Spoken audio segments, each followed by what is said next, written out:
ছোট্ট সোনামণিরা, তোমরাও যদি ফাতেমা ওমরের সাথে ইসলাম শিখতে চাও তাহলে এক্ষুনি আমাদের চ্যানেলটি সাবস্ক্রাইব করে দাও। আজ প্রথম রোজার দিন।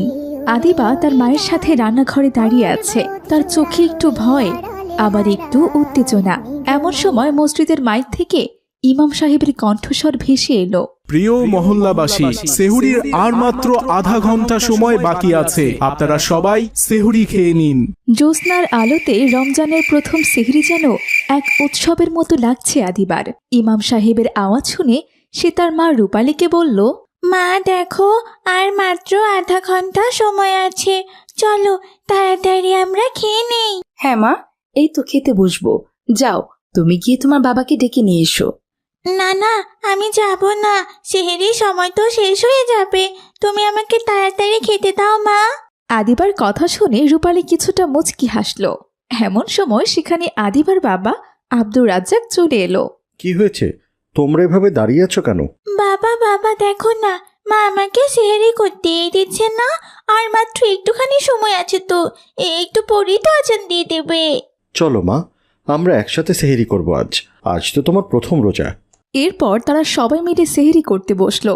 আদিবা তাড়াহুড়ো করে খাচ্ছে যেন সেহরির সময় শেষ না হয়ে যায়। এই দেখে তার মা রূপালী বলল, আদিবা, ধীরে ধীরে খাবার খাও, এখনো অনেক সময় আছে।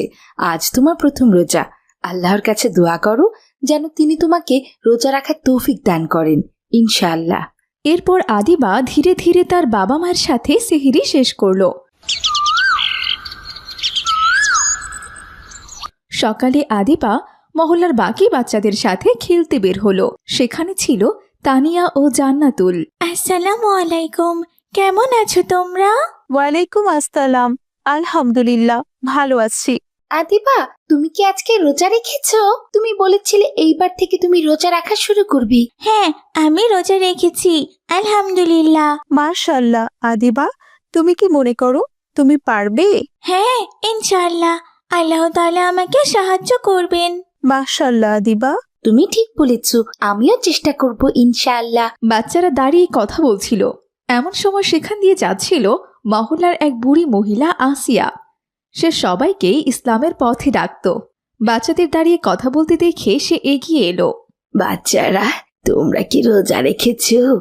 জি, আজ প্রথম রোজা রেখেছি। তাহলে তো তোমাদের জানতে হবে রোজা কেন রাখতে হয় আর এর ফজিলত কি। তোমরা কি জানতে চাও? বুড়ি মহিলার কথায় বাচ্চারা সবাই সম্মতি দিল। এরপর আসিয়া তাদের নিয়ে একটা গাছের নিচে বসল।